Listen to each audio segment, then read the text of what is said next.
Good evening, everybody. Welcome to Frontline News. I'm your co-host, Chase Matthews.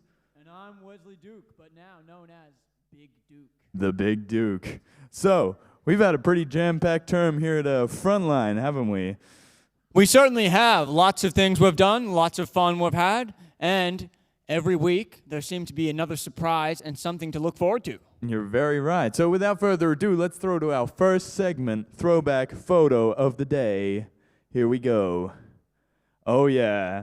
We have two very, very smiley boys there, I think. That's certainly one way to put it. We've got a couple of young lads having a great time, and that would have been many, many moons ago, wouldn't it, Chase? the one on the right, I think he's a lot bigger than that now. But, you know, he's kept that smile. He's a really smiley guy. He likes to smile a lot, I reckon. I think this activity shaped this man into who he is today. So exactly. That's an important photo we have right there. Definitely. Let's move on to our next segment.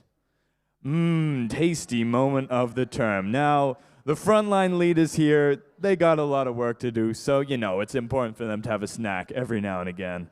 It's a very specific topic, tasty moment. I didn't think that was a category, but it happens. It certainly happens. You know, rumor has it Matthew Burt on the right there was eating just bread and lettuce, and yet he was just loving every bite of it, wasn't he? And Madison, what are you consuming there? Wow, Ooh. she is. That's a good effort. 2 packets. Everyone, give her a round of applause. It's good effort there. All right. Let's move on to our next segment. Here we have the wholesome moment of the term. Now, I believe we have a video for this one, so let's throw to that, why don't we? Our leaders hanging out. We've got a nice little dinner date happening here. Just 2 good-looking men enjoying their Maccas together. That's just me up. Did you hear that? My sources have exclusively revealed to me that there was still room with the rest of the group, and they voluntarily went off by themselves. Wow. Breaking news. They have a blossoming bromance going on, even though Josh Radley did say they've stitched me up. We're just going to ignore that bit. Nope, not true at all. That was a Duke bomb, as I call them. That's a Duke bomb, and I have revealed some major news tonight. Duke bomb has been dropped. And with that, let's move on to our next segment. We have the not-so-wholesome moment of the term. This goes to Brielle Holiday, and I believe we do have a video for this as well, so let's throw to that. Ooh. Oh my goodness. That's relentless. Ooh. She's not giving up. There is no mercy. Oh my goodness. Just look at the way she's got that thing locked and loaded. I have no idea, but if that went to the MRO, she might get 4 weeks for that. That is a pretty big hit. That's a devastating impact right there. We get a little insight onto what happens in the ladies' night, don't we? I tell you what, I wouldn't want to be there. You would not? I would not either. So let's move on to our next segment. We have the oopsie moment of the term, going to a very dashing, handsome fellow, Matthew Gates. Well, let's find out. Let's find out. Yeah, let's see what happens. Ouch.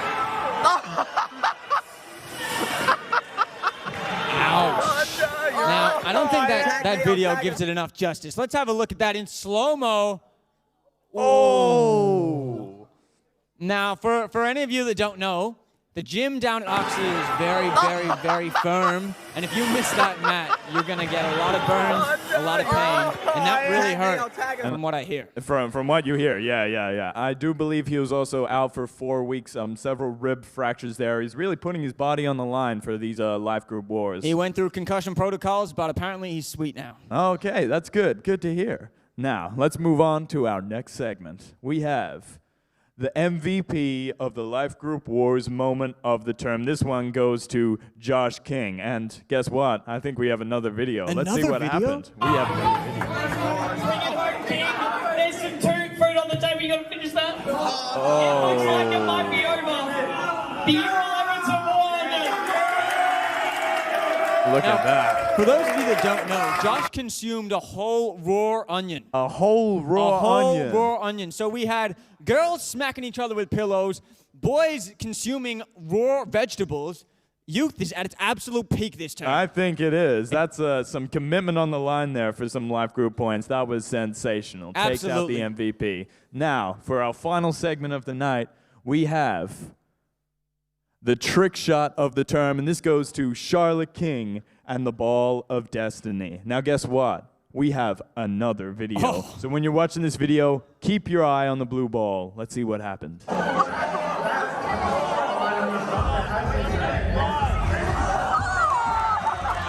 Oh my goodness. Did we just see what I think we just saw? Wow. I'm pretty sure that ball incidentally found its way into the bucket. Incidentally? Would you say incidentally, or was that on purpose? Is Charlotte here tonight in the audience? Was that on purpose? Was it on purpose? Yep. Yeah, I saw a nod of the head. It was definitely on purpose. Another Duke bomb here on Friday night. Another Duke bomb. Absolutely sensational. We've had some classic Life Group Wars moments, haven't we? But now I feel like it's time, without further ado, to go to the leaderboard. So drum roll, please. This is it. We're going to see who's up, who's down, 3, and who's 2, in the middle. 1. Oh, look at that. Now, there's been a lot of movement in the midfield. We've got the Year 11 boys holding strong, but if you notice, the Year 9 girls, special shout out to them, have moved up considerably. I think they went from 7th all the way to 4th. It's a big play. Term 2, second quarter of the year. You got to finish strong before halftime. Exactly, and they absolutely have. They put themselves in a great position to contend for the title. But the big question is, can the Year 11 boys be stopped? I don't know. They've got some good form going. But if you can eat a raw onion and you can hit someone in the face with a pillow, you're a chance. Exactly. Well, that's all we've got for tonight. I'm your co-host, Chase Matthews. And I'm Wesley Duke, but please call me Big Duke. And we're saying good night and good news.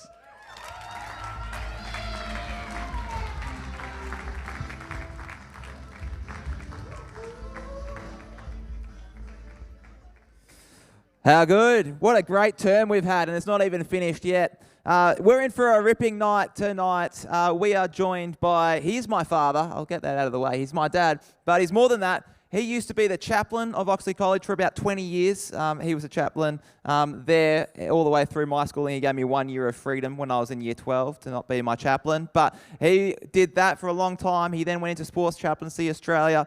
And then he started a company called Sport and Life Training, which now goes largely around Victoria, but is also in Australia and different spots of our state particularly. Going into sporting clubs, going into schools, going into businesses, and talking about the real stuff, talking about mental health, but also talking about how we can equip each other with good morals, with the way in which we are able to treat each other well, lead each other well. And he has an awesome word for us because he has worked with young people for a really, really, really long time. And so he's smiling. He wants me to keep going, but I won't pump up his tires anymore. Can we give him a massive warm welcome, because he might need it to get up the stairs because he's quite a bit older than you guys. Let's welcome Dave Burt to the stage.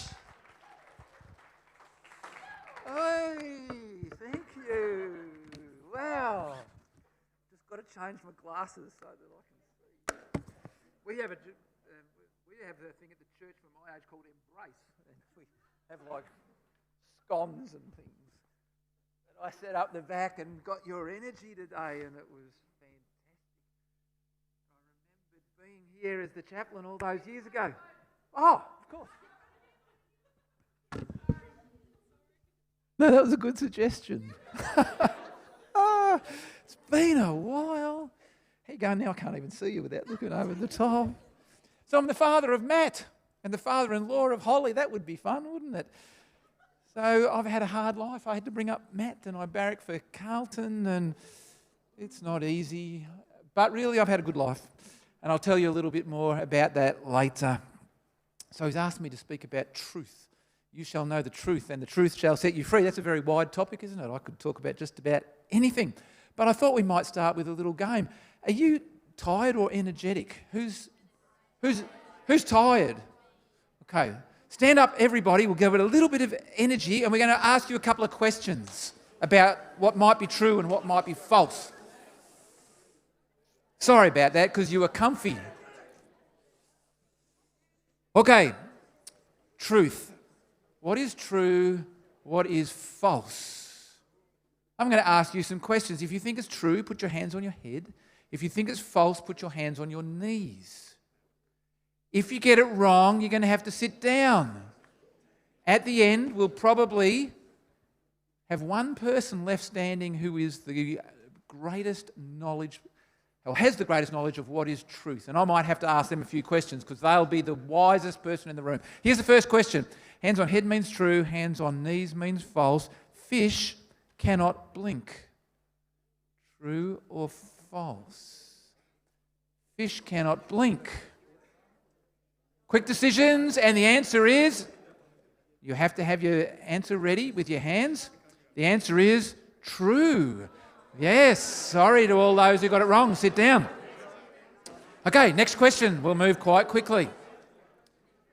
The black box in an aeroplane is black.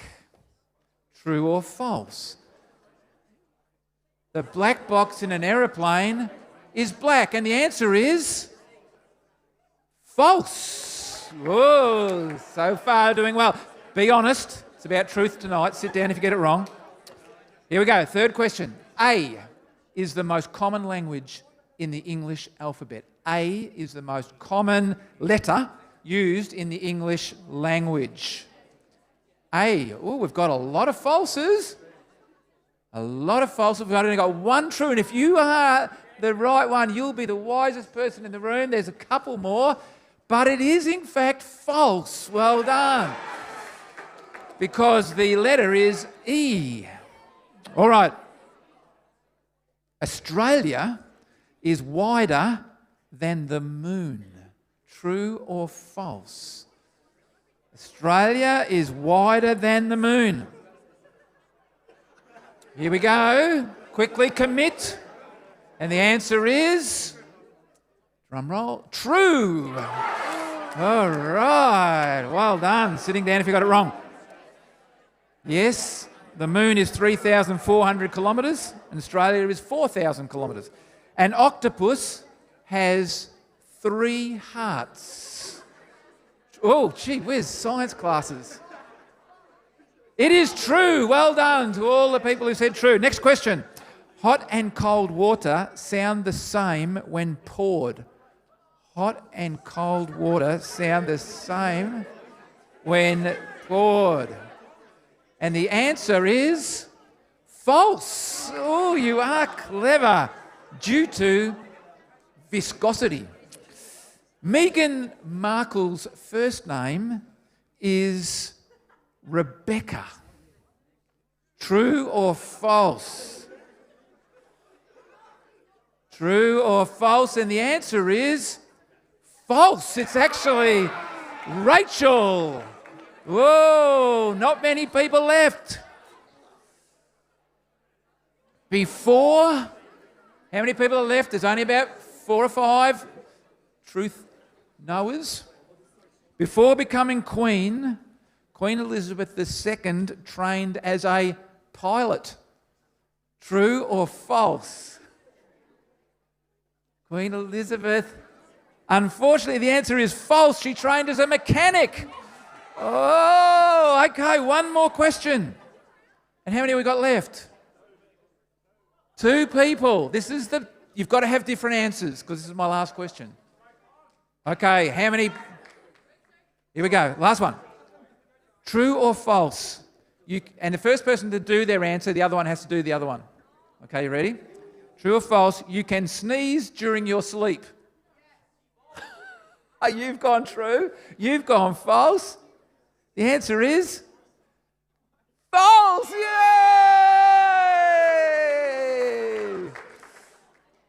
Congratulations. And look at Holly. She's the best daughter-in-law because she had a prize ready to go.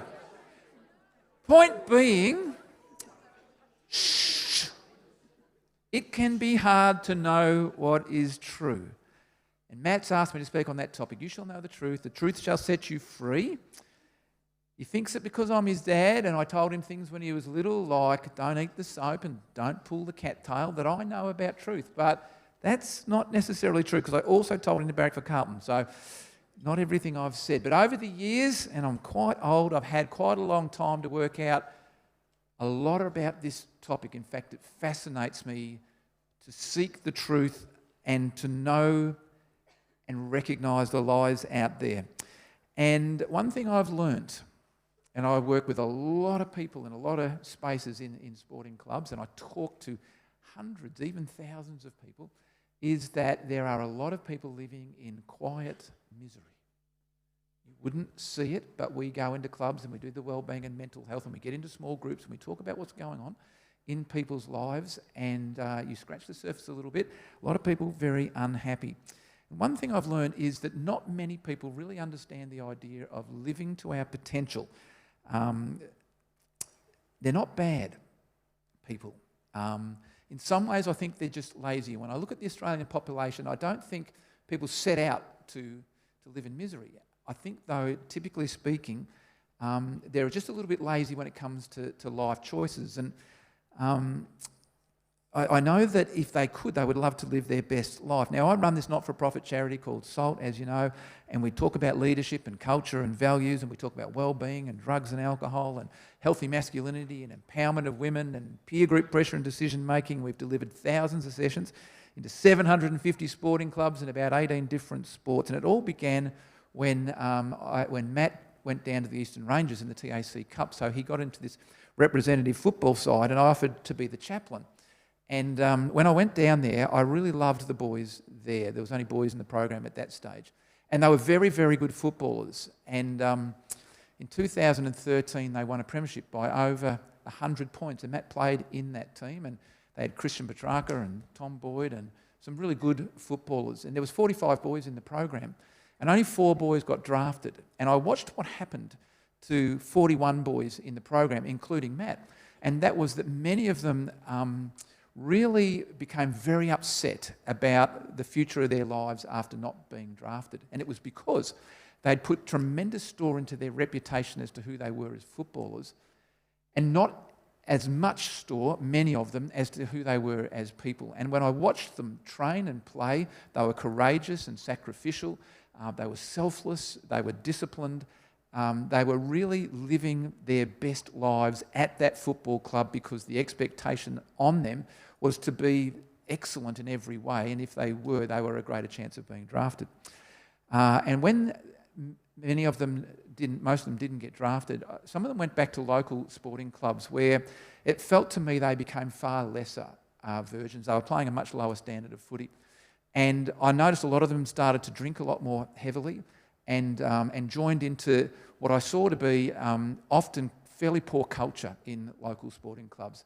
Very much a hyper-masculine environment where drinking beer and being tough was kind of celebrated, where there was often sexualised attitudes towards women, and if you had a problem, you kind of didn't talk about it. And so I started this thing called SALT, which I'll tell you a little bit more about later on.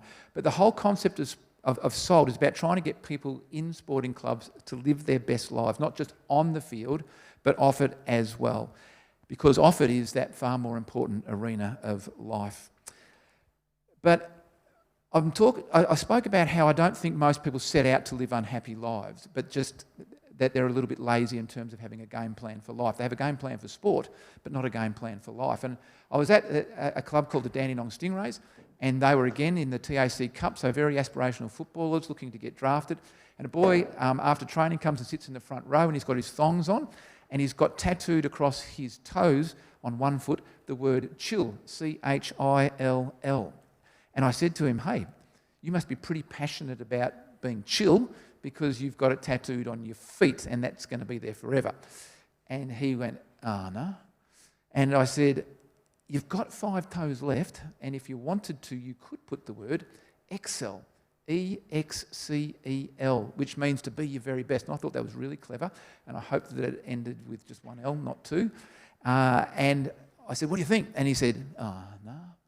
And I was talking to his coach afterwards, and he said, this guy's on the radar of 4 AFL clubs, but he won't get drafted. And it's because of that attitude, because he was actually just really so relaxed about life, about kind of just being in the middle, about not being noticed, about not being excellent, that he was just kind of going to drift along in life, was the impression that I got. And you might have heard of this quote, and it says this: our deepest fear is not that we're inadequate. Our deepest fear is that we are powerful beyond all measure. It is our light, not our darkness, that most frightens us. And this is what I want to talk about tonight. When I talk to you tonight about truth, I don't want to talk about whether God made the world or not, or whether sinners go to hell, or whether you should have sex before marriage, or whether it's wrong. I want to talk to you about truth, discovering the truth of who God is, and the freedom that comes from being the best, most authentic version of yourself. And I'll come back to that quite a bit. I was in a session last night at the Mornington Peninsula Football and Netball Club. We had about 90 young men and women, and it was a senior club. And at one stage, one of the guys got a cramp in his leg, went, ah! And another guy came and stretched out his leg for him, and I hadn't had that happen at all. But I talked about drug and alcohol being like masking agents that stop us from being the real, true, authentic versions of ourselves. And again, what I was doing there in that club was I was talking about the principles of God. And all through tonight, I'll talk about God's principles. But when we go into the clubs, we don't use Bible verses. We wouldn't even be allowed to go into the clubs if they felt that there was a Christian ethos behind what we were doing, or a Christian motivation. They don't mind us being Christian, but we couldn't preach Christianity. You'd understand that into the clubs. But we can say everything that the Bible says, and I'll say a whole lot of that to you tonight, in a language that they can resonate with and understand, and actually in their heart sings to them so truly. It resonates as truth, so much so that last night a boy came up afterwards and he said, that phrase that you said about being my best authentic self is who I want to be for my life. And I want to thank you. And I knew that was kind of God working in him, but he doesn't necessarily know that. So let's have a quick pray and I'll just get started. Dear Lord, thank you so much for this opportunity to speak into these young lives with the opportunity of what they're going to be in the future and how they're going to live. I look at them and they jump and they sing and it's wonderful, but I know the challenges that lie ahead, and I know that there's going to be these threshold moments where they're going to have to make a choice to either honour you and do what is true and right, or to actually take the easy road, to kind of sell out on you and on themselves, and this will be hard for them in the future if they do that. So I pray tonight there'll be a sense of conviction about what it means to live a true and honourable life in your name and through your example. Amen. Amen. Did you say amen?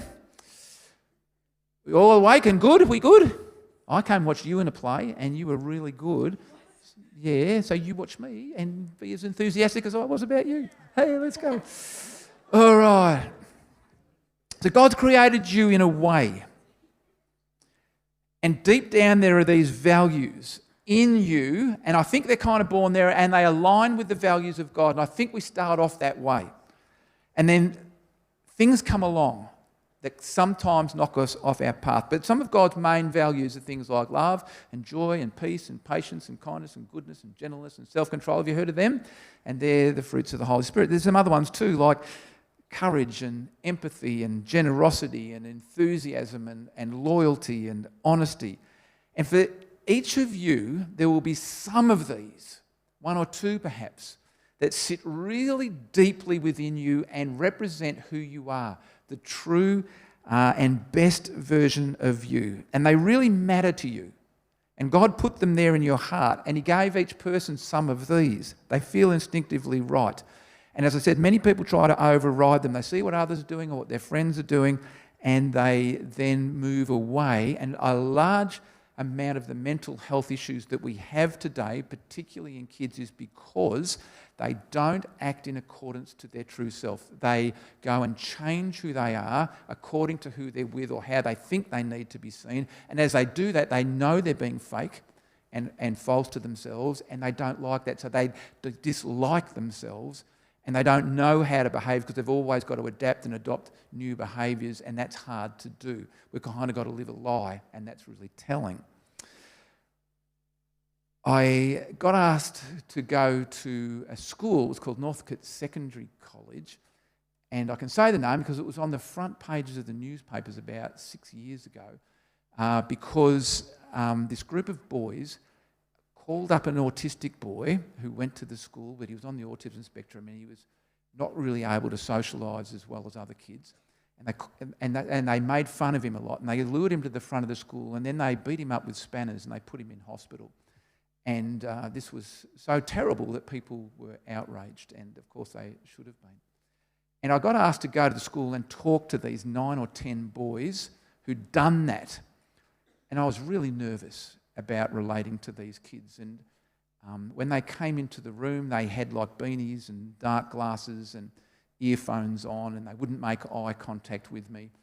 And I had to work really hard to get them to open up and to start to talk. But I asked them, who are you when you're at your best? What is it deep within you that is at the core of your value system? And they said, loyalty. We never dob in a mate. And so they had this sense that they would follow, they still felt this need to follow their values, but they'd got their values kind of mixed up.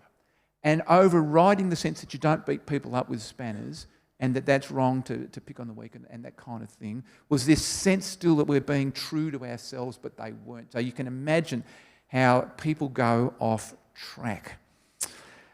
How do you know the unique character, the attributes that God has put in you that will set you up to live your best, most satisfying, authentic, true life? Well, I ask you the same question.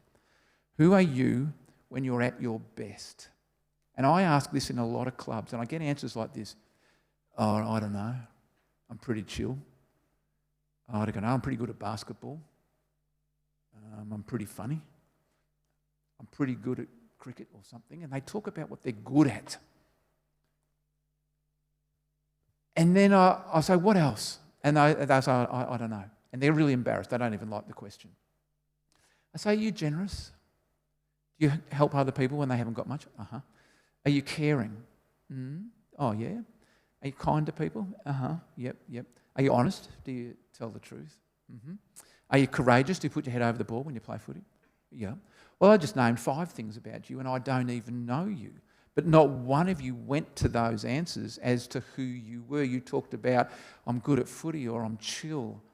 You didn't think of yourself that way. And in fact, most of us have a negativity bias and we think about ourselves quite negatively most of the time. I want you to talk to the person next to you in a moment. I want you to tell them who you are when you are at your best. And I want you to draw on some of those character traits, those values, and not be embarrassed about this because this is what God put into you. This is the true you. And as I talk about, you shall know the truth and the truth shall set you free, my theme on this is this, that God has put his values into you, which is the best you. And if you live consistently to those, you will have the life that God wants for you. And that's a good life. You know, we sang about overcoming fear. This is how you will do it, by knowing the truth, which will set you free. So just a couple of minutes. And if your teammate, the person next to you, doesn't have much idea about what is good about them, you might know some things which you can tell them. This is what I've seen in you. So a couple of minutes, have a quick chat to each other. Who are you when you're at your best?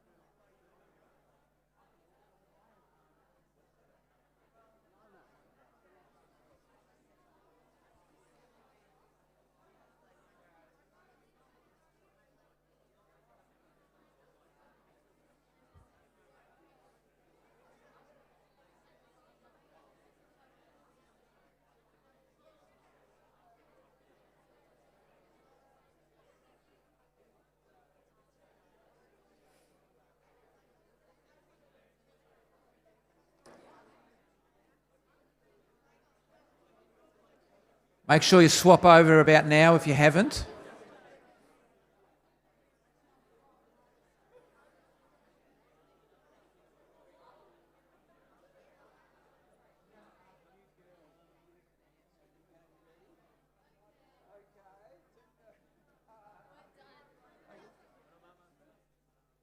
All righty.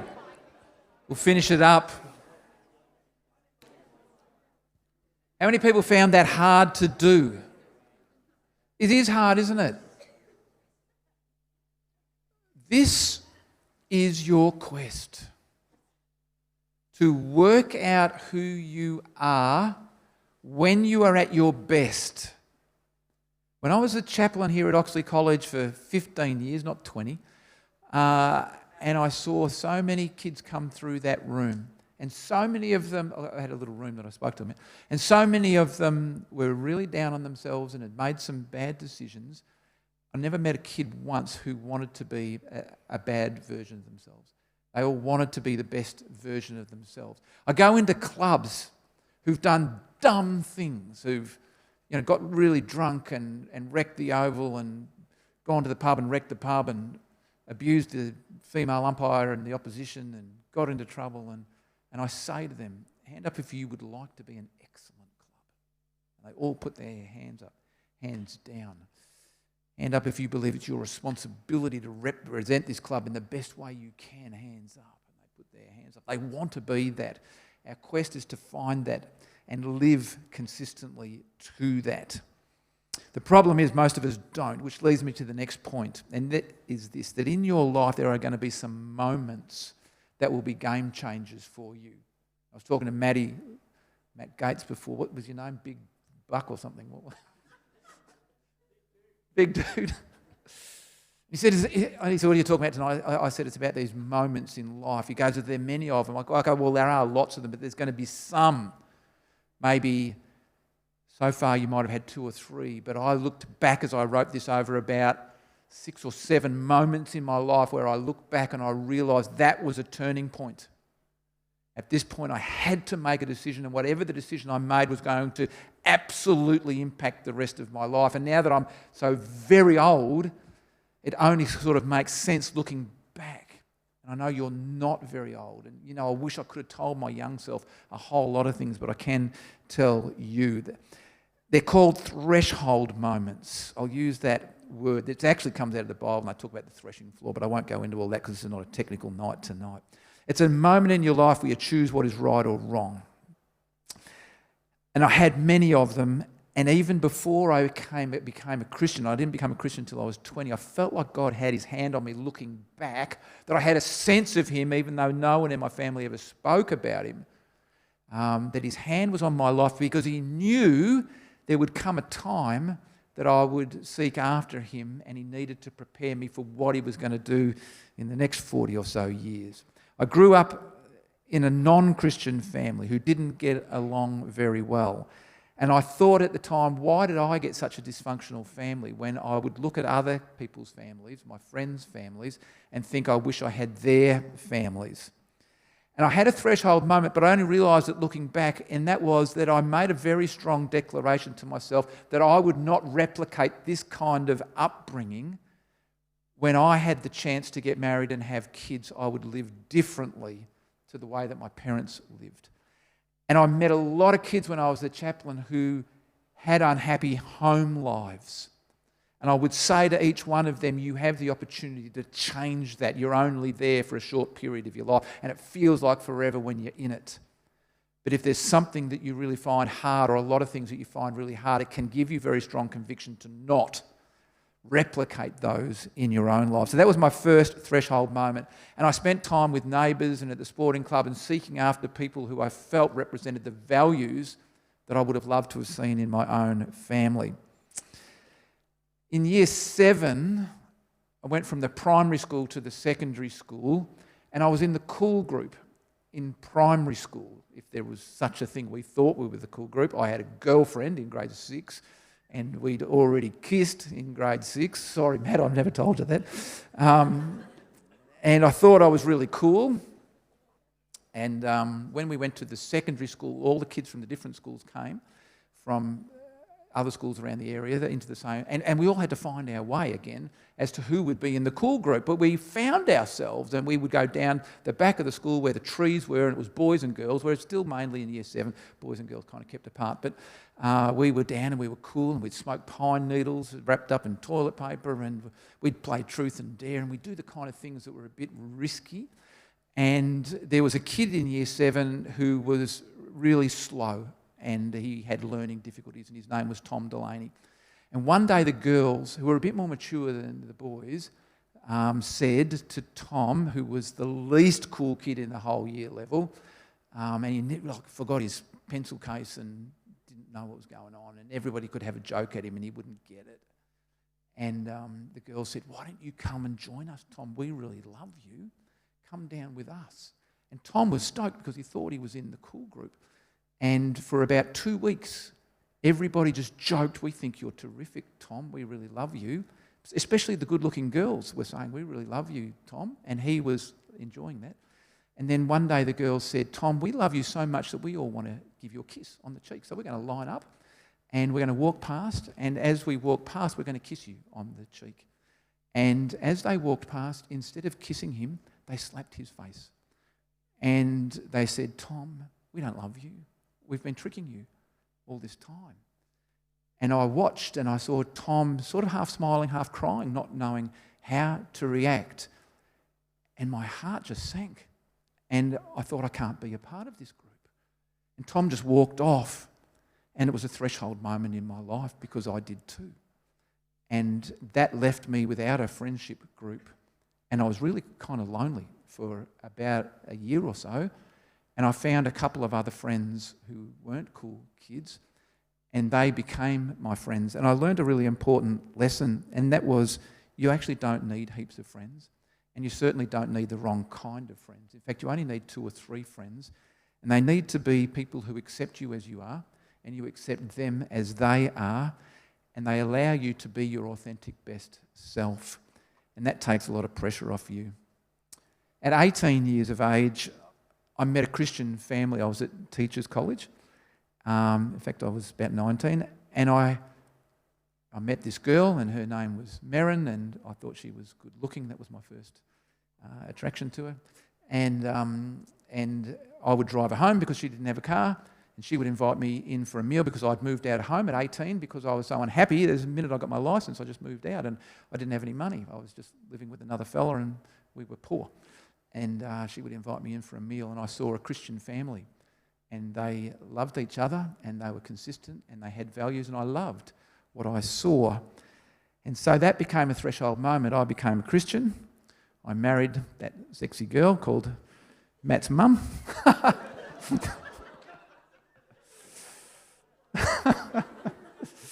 That's not a very good thing to say, is it? Well, mate, she was sexy back then, I tell you. Still is. Still is. 59 she is. I learnt that bringing up a family... Am I being a bit silly? Was that a bit silly, mate? Shouldn't I say that? Okay. I learnt that bringing up a family in the ways of God brings deep and immense joy. God gave me the family that I never had growing up. And that life is available to every one of you as well. If your family life is not what you want it to be, you have the opportunity to create it for yourself. As a kid and a young adult, I played cricket, and I thought that made me important. It was very much my identity at school as well as a cricketer, but it didn't.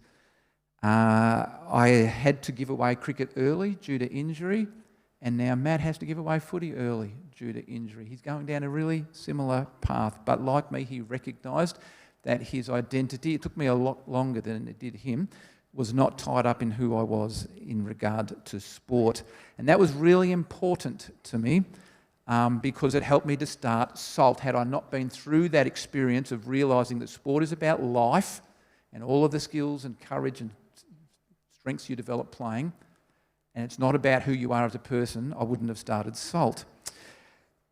I went to Teachers College and I had a lecturer called David Parkin, and I'm a Carlton tragic.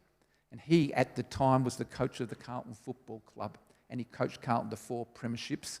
And he coached them to premierships in 1981 and 82. And I was at Teachers College from 1980 to 1983. So I'm listening to the coach of the Carlton Football Club, who is my lecturer, and I am listening to him like he's God himself. I looked up to that man on a pedestal, I put him. And he said, "You young people who think you're here to teach sport, you're not. Your job is not about sport as a phys ed teacher. Your job is about people.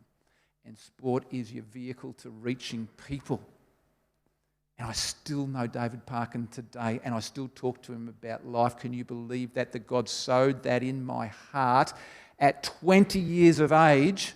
And when I wanted to start SALT at 50-something years of age, I went back to David Parkin and said, you influenced me when I was 20 years of age by saying that life is not about sport.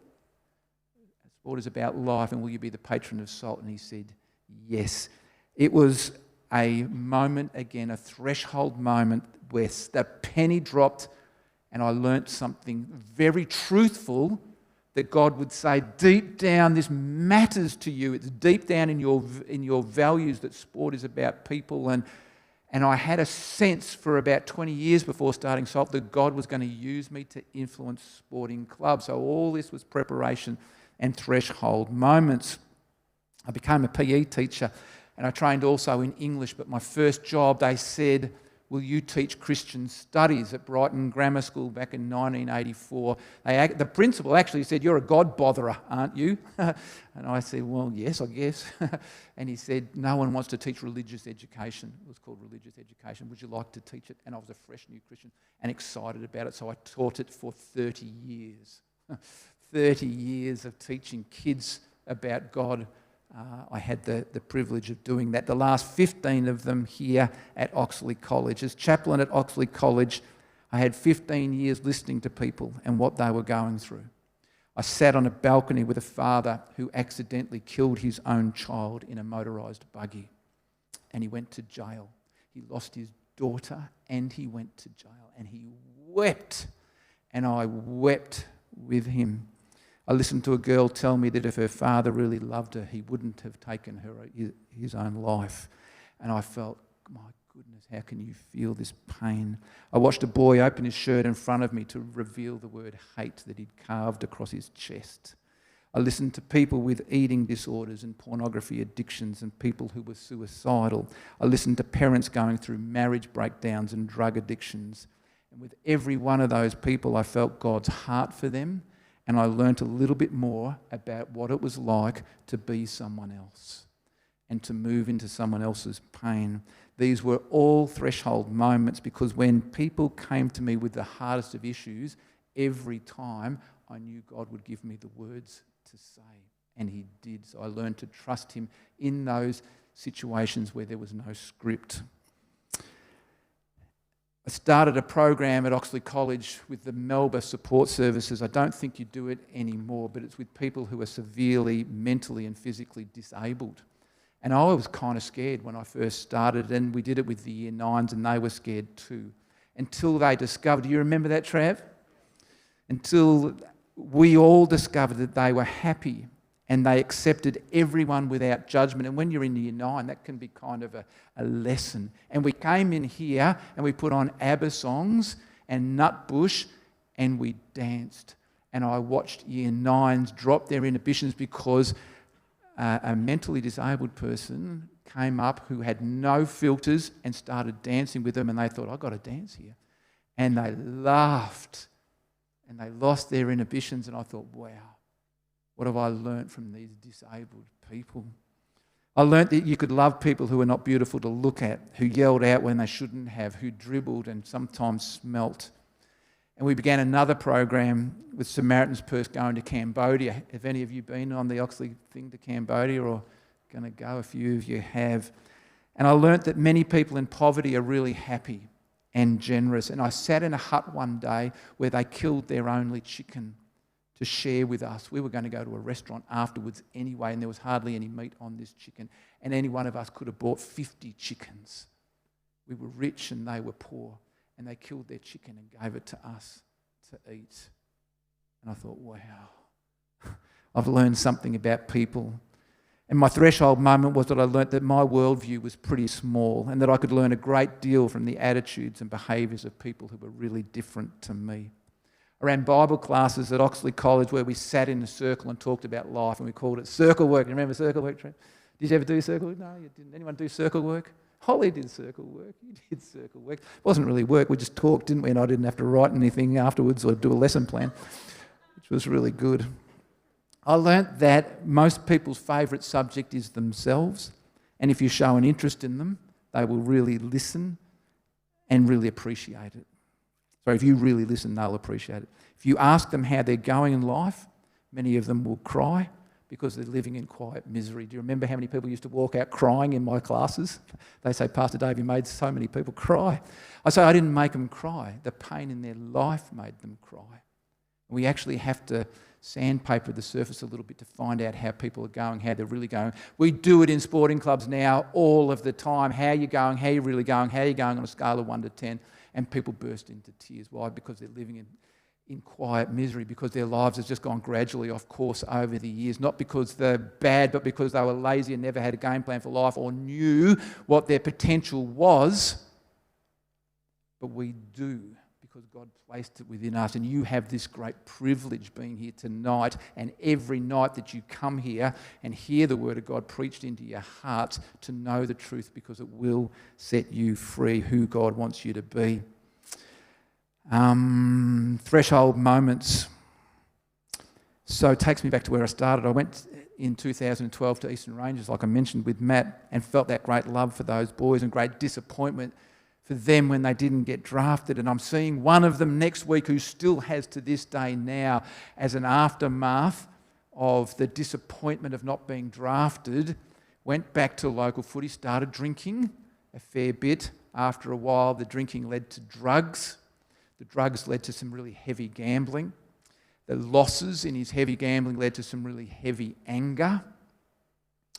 And his partner said to him when she got pregnant, I'm going to have an abortion because I can't allow you to raise our child. And he burst into tears because he didn't want to be that person.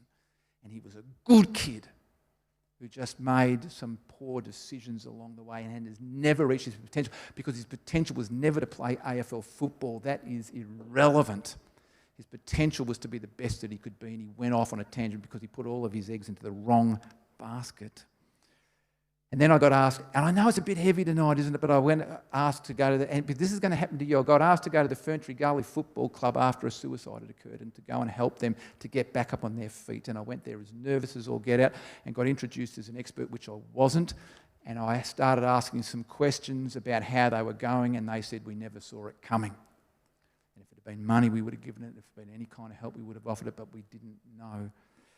And that was the first of 7 suicides that I went to in the space of 18 months, because I quit my job here at Oxley to become the Victorian Coordinator for Sports Chaplaincy Australia, because I started to get this passion for working in sporting clubs and reaching out to people in an environment where research says they're 3 times more connected in the sporting club than school or work. So they go there because they really want to be there, and they buy into what the club stands for. And at every club I went to, 7 of them, over 18 months, I heard the same message: we never saw it coming. So here were these people, and they loved each other, and I watched them be vulnerable and committed and care for each other, and go and paint the house of the family that had lost someone, and take around meals and raise money, and they cared and they loved. But there were blind spots, because here they were, they loved each other, and they never knew that their mate was suffering. And we have these blind spots that we do things because we think they're right, but God challenges us to do things a little bit differently. 2 minutes. Right. So I started SALT, where we speak biblical truth without quoting the Bible, and people resonate with it. Have you ever thought that perhaps the values we learn in sport are a reflection of God himself? Because when we're playing sport, we are at our best, but we don't take that to off the field. So, and I love that song. I'm right at the end anyway, mate, so how was that? I loved that song, Fear Will Never Conquer Me, because I belong to Jesus. And I reckon that ties in with what I'm going to say to finish here. And where's Rowan and them? Do we want to get them up to do that song? Right, just the keys. I don't know the way to do this. So what is truth? Keys, man, come on up. God is truth. His Son demonstrated truth. The Bible teaches us truth, but we have to discover this truth for ourselves by following the example of Jesus in the Bible, who it says about became flesh and dwelt amongst us. He was full of grace and truth. He lived among the people, and he felt what it was like to be them, and he spoke truth. There can be no better example and no one more worthy to lead and direct our lives so that we can live the truest, most authentic versions of ourselves, which is what he wants. What are the deep values that he has placed within you? Think about that. We talked about it.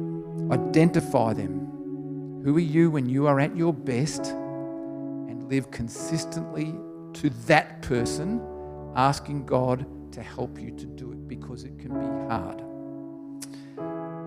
Look out for those threshold moments in your life. Recognize when they're happening. This is a threshold moment. How I react now is going to determine how I move forward. I've told you about a whole range of mine. You're going to have them as well. Immerse yourself in the lives of other people from a vast range of backgrounds, and whether they're disabled or Cambodian or different backgrounds to you, you will develop wisdom and insights. Recognize that God has his hand on your life, and he will allow you to go through the difficult times because they shape you. Don't think this is what your life's going to be forever. It won't be. You are young. Right now, other people's influence is really influencing your lives. You get to do it yourself with God's help in the future, and you're getting the foundation right here now. Realize that you don't have to live a life of quiet misery. God doesn't want you to. Use God's word and the example of Jesus as a measure of truth, because life is good, but you might not realize just how good it is until you get older and look back. Let's pray together. Father, I thank you so very sincerely for this group of young people who honestly seek after you. Some will be struggling, we know. Some will be struggling with their families, their choices, their friends, their guilt. But I pray right now that they would have your perspective, that this is just part of the preparation, and that you have a plan for them that will enable them to use their strengths and their values to make a difference in this world for the sake of others and to glorify your name in the doing of that, and that will give them purpose and joy as they speak into the lives of many living in quiet misery, and reflect your light, that salt and light, into this world. I pray it for everyone here today. In Jesus' name, amen. Thank you very much.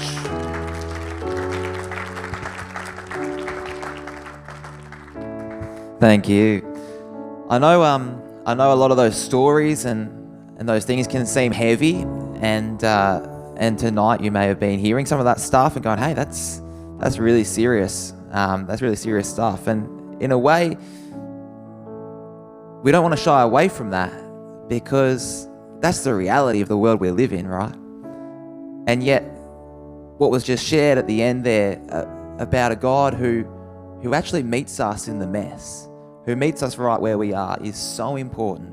So important. But it is up to us. We all have a responsibility to respond and to talk about it and to ask for prayer and to ask our leaders, hey, can you pray with me? Can you talk with me?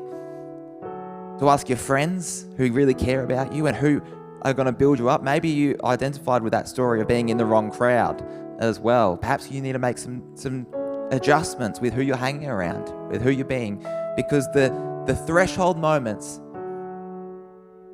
how you are equipped to deal with your threshold moments, are made up of many, many small little decisions that you make every single day.